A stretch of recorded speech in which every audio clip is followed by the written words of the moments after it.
Okay, we are on our skills practice. We actually did some of this in class for your skill review. I'm going to go ahead and go back over it. So it says express each relation as a table, graph, and a mapping. So my x value, so my first point is 3, -2, 1, 0, -2, 4, 3, 1. You should have had over 3 down 2. You should have 1, 0. You should have -2, 1, 2, 3, 4. Then you should have 3, 1. That's what it should look like whenever you had it on the graph. Next, our mapping. We could have 3, 1, -2. -2, 0, 4, 1. The 3 is with the -2 as well as the 3 is with the 1. We do not repeat. 1 is with 0, -2 is with 4. If you put it in order, the numbers in order, you're actually more correct than what I am doing.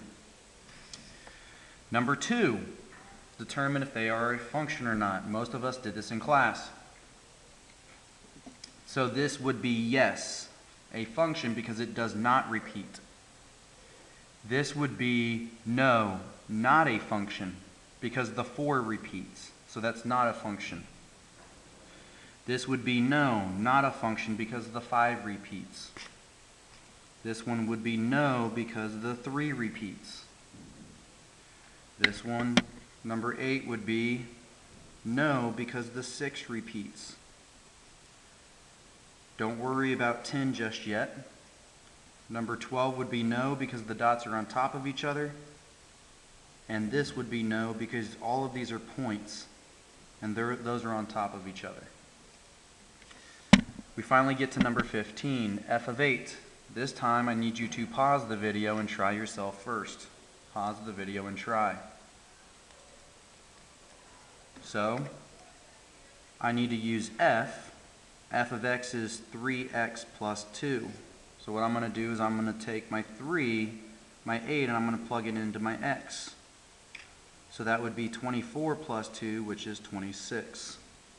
So f of 8 is 26. Try number 19, pause the video and try. Number 19 is g of x, so the -6 goes in for the x. So I'm going to use x squared minus x. That turns into -6 squared minus -6. -6 times -6 is positive 36, minus negative becomes a plus. 36 plus 6 is 42. Okay? I did number 23 with you guys in class. Now let's go ahead and look at number 25.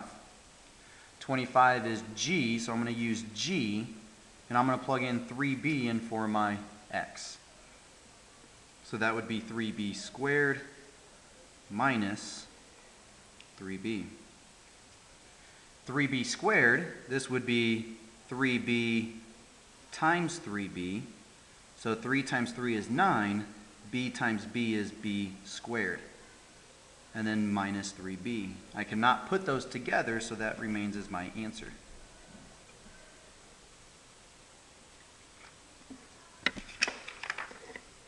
Backside. Here we go. No matter what values you plug in for x. So I need to see, let's say you need to choose 3 numbers. Since I don't know what you're going to choose, I do know what my line is going to look like. So I need you to fill out this table. So this table, my equation is going to be, my line is going to look like this.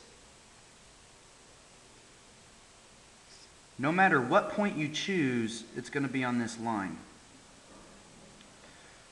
So here's my example. If I plug in 1 into my x, I get y equals 2 times 1. So y would be 2. So at 1, I'm at 2. So no matter what point you choose, it will be on this line. Okay? Same thing here.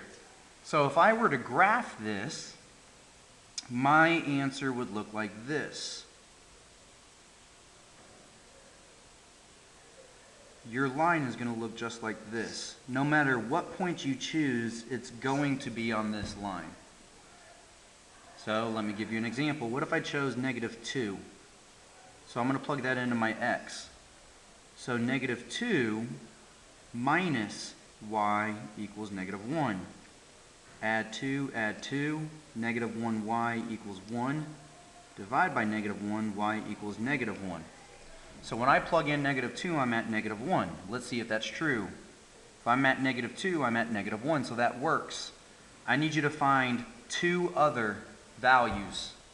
So when I check your homework, I need to see more values than just what I have. Same thing for number 6.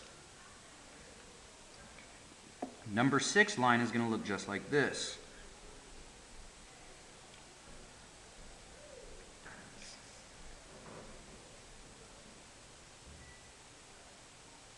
There's my line. So no matter what you choose, it's going to be on that line. So you actually do this first. What if I chose, let's choose 3. If I choose 3 for my x, it's going to be 3 plus 2y equals 4.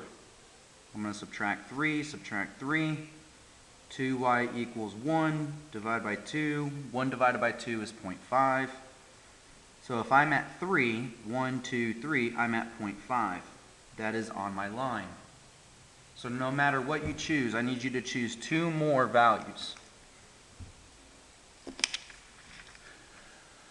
All right, rate of change. Rate of change is my rise over run. So my rise would be up 1, 2, 3. So positive 3. Then I went to the left 1. 3 over negative 1. Or you could have down 3, positive 1. It's the same thing. Number 2, I went up 1, 2, 3, 4 over 1, 2, 3, 4, 5. So I went up 4 to the right 5. Number 3, I did not go up whatsoever, and I went over 1, 2, 3, 4, 5. So I went up 0, and I went over 5. 0 divided by 5 is 0, so my slope would be 0. 0 slope means left to right, it's flat. Number 4, if I ever give you 2 points, I can find the slope. Slope would be x1, y1, x2, y2. Now I can go ahead and use y2 minus y1 over x2 minus x1. So y2 would be negative 4. My y1 is 3. My x2 is 7. My x1 is 6. So that would be negative 7 over 1. That would be my slope. Number 8. I should have told you, keep pausing the video and try yourself first. So this would be 5 minus 8 over negative 7 minus negative 7. So that would be negative 3 over 0. If you ever have a 0 in the denominator, this is called undefined. That's not possible. So my arrow would actually, my line would go straight up and down. Number 12, pause the video and try. So I'd have 8 minus negative 5 over 7 minus negative 2. So that would be 13 over 9. And I am done.